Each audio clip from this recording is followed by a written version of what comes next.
तर पुन्हा एकदा तुमच्या सर्वांचं प्रथमेश पवार ब्लॉग चॅनलवर स्वागत करतो मित्रांनो. मी प्रथमेश पवार आणि आज आमचा दत्त परिक्रमेचा 5वा दिवस आहे. काल आम्ही होतो नांदेडला माहूरगडावर आणि तिकडून आम्ही सोलापूरला आलो आहे. तर सोलापूरला आम्ही अक्कलकोटला वटवृक्ष श्री स्वामी समर्थ यांच्या मंदिरात.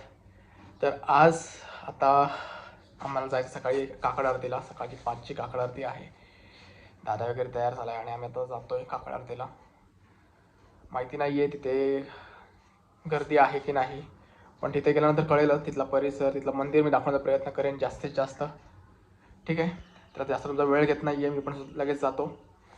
आमची पण तयारी झाली, तर लगेच भेटू डायरेक्ट अक्कलकोटच्या मंदिरात.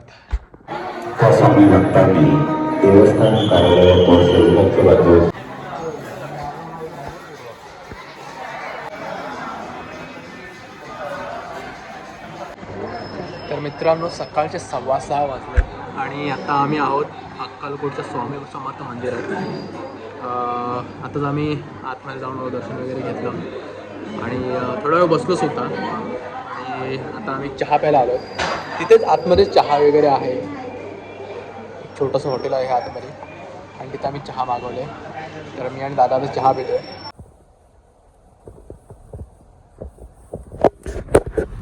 आम्हाला आता इथून जायचं आहे स्वामी समर्थ यांची समाधीच्या इथे जायचं आहे. चोळाप्पा महाराजांचं घर या ठिकाणी जायचं आहे. किती किलोमीटर बोलले ना? 1 किलोमीटर. ते बोलले 1 किलोमीटर इथून लांब आहे. आम्ही गाडी काढली. तर आम्ही आता वाजलेत 8. आम्ही सर्व ठिकाणं फिरणार आहोत. अक्कलकोटमध्ये जी ठिकाणं आहेत ह्या जवळपास ती आम्ही सर्व कव्हर करणार आहोत. तर तुम्ही हा ब्लॉग शेवटपर्यंत बघितला तर तुम्हाला प्रत्येक गोष्ट कळेल की कोणते कोणते लोकेशन्स इथे आहेत आणि आम्ही याच्या व्यतिरिक्त कोणत्या कोणत्या लोकेशन्सला फिरणार आहोत. तर ते सुद्धा तुम्हाला सांगण्याचा प्रयत्न करणार आहे मित्रांनो.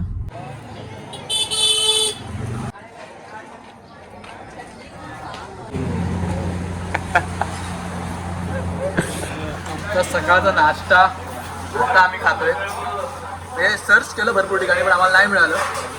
इकडे स्वामींची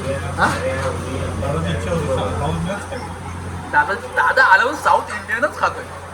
तुला साऊथ इंडियनच काय खायचं असतं सारखं? हे तुझ्या व्ह्यूअर्सला सांगू दे. हे जरा साऊथ इंडियन मध्ये बोल.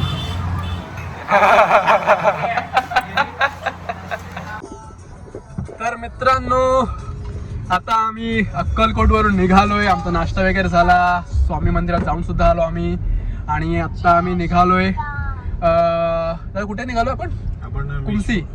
कुमसीला म्हणजे अर्थातच महाराष्ट्राच्या आर पार कर्नाटक मध्ये निघालोय. मी कर्नाटकला पहिल्यांदा जातोय.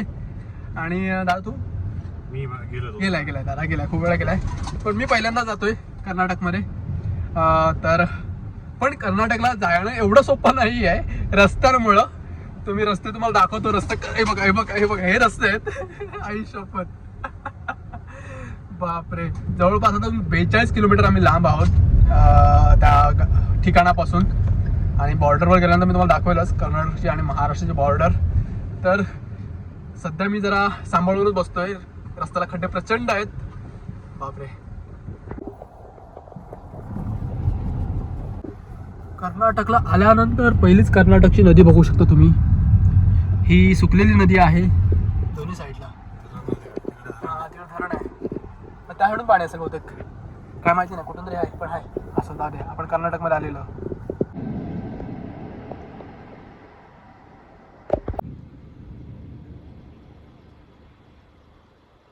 तर फायनली मित्रांनो, आम्ही कर्नाटकमध्ये दत्त मंदिर आहे त्या ठिकाणी म्हणजे कुमशी या ठिकाणी आम्ही आलेलो आहोत.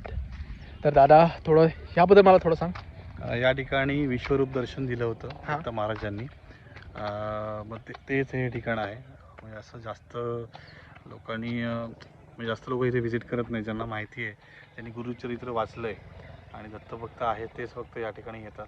इथे एक कृष्णा नदीचं छोटं पात्र आहे आणि हे भीमाचं मोठं पात्र आहे. मी दाखवतो. संगम झाला आहे आणि आत्ता आम्ही इथे भीमाचं दर्शन घेणार नदीचं आणि मग जिथे आपल्याला विश्वरूप दर्शन दिलं होतं दत्त महाराजांनी तिथे आपण दर्शनासाठी जातोय.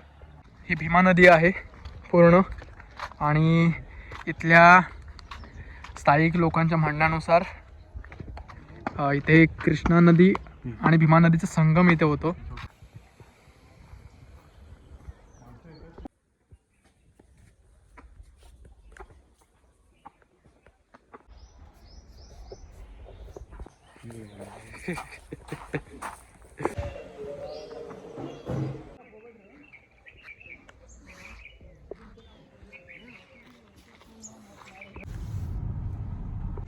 तर मित्रांनो, आता आम्ही श्री क्षेत्र कुमशी या ठिकाणी जाऊन आलो.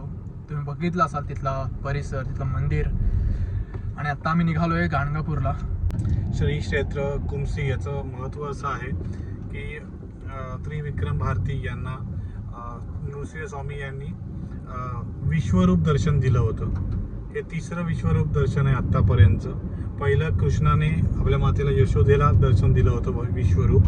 दुसरं कृष्णाने रणांगणात अर्जुनाला दिलं होतं विश्वरूप दर्शन. आणि तिसरं याच्यामध्ये आता त्रिविक्रम भारती यांना नृसिंह सरस्वती यांच्या रूपात दत्त महाराजांनी विश्वरूप दर्शन दिलं. याचं इथे सांगितलं जातं की या ठिकाणी ज्यांनी पादुकांचं दर्शन घेतलंय संपूर्ण, त्यांना त्यांची संकट जी काय असतील त्यातून त्यांना नक्कीच मुक्तता मिळेल, असं पवित्र क्षेत्र हे आहे.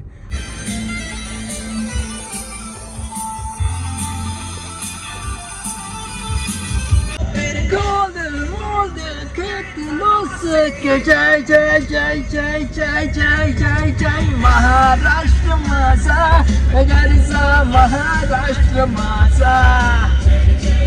आता ऍक्च्युली आम्ही कर्नाटकमध्ये आहोत मित्रांनो. आणि माझ्या महाराष्ट्राची यार मला आठवण येते म्हणून गाणं लावलंय आम्ही. बोलो महाराष्ट्र मेरा. शेवटी आपली माती आपली माती आहे. जन्मभूमी कर्मभूमी महाराष्ट्र, जय मराठी.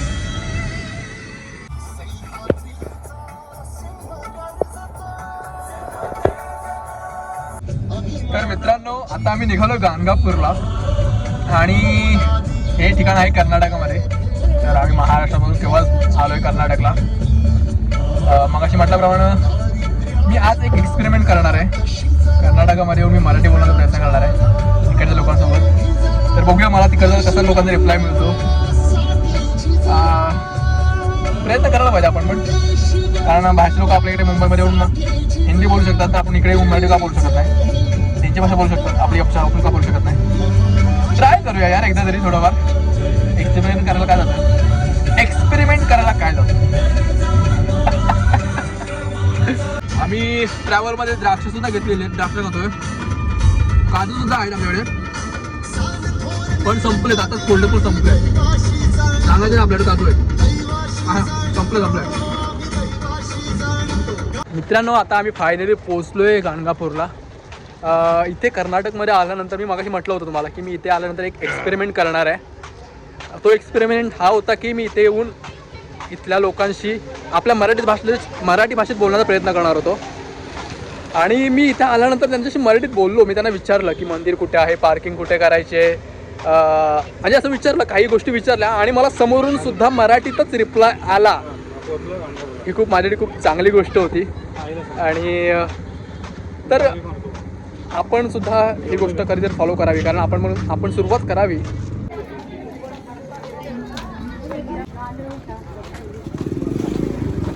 मित्रांनो, आता आम्ही आलोय मंदिरामध्ये. आणि इथे तुम्ही बघू शकता यार, पूर्ण लाईन आहे. म्हणजे खूप वेळ लागेल असं वाटतंय.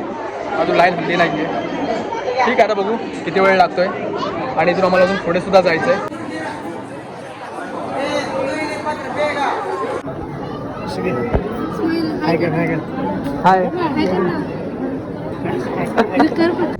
तर गाईज, आता आम्ही निघालोय गाणगापूरवरून. आणि आता आम्ही निघालोय कडगंजीला.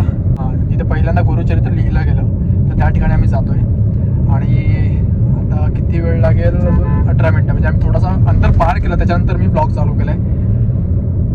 तर अजून 13 मिनटं दाखवतंय आम्हाला. तर तिथे गेल्यानंतर बघूया मंदिर कसं आहे.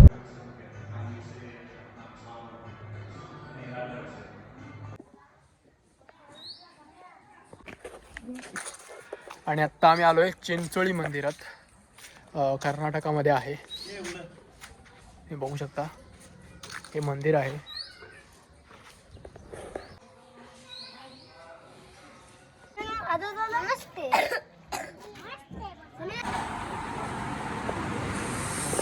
आणि काय आत्ता वाजले बरोबर 7:45.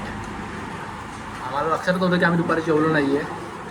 म्हणजे सगळं फिरता फिरता आम्ही विसरून गेलो. पण आता 7:45 वाजता आम्ही जेवतोय. आता आम्ही एका ठिकाणी म्हणजे गुलबर्ग हॉटेल आहे ना, हां कर्नाटकमध्ये आम्ही जेवतोय आता.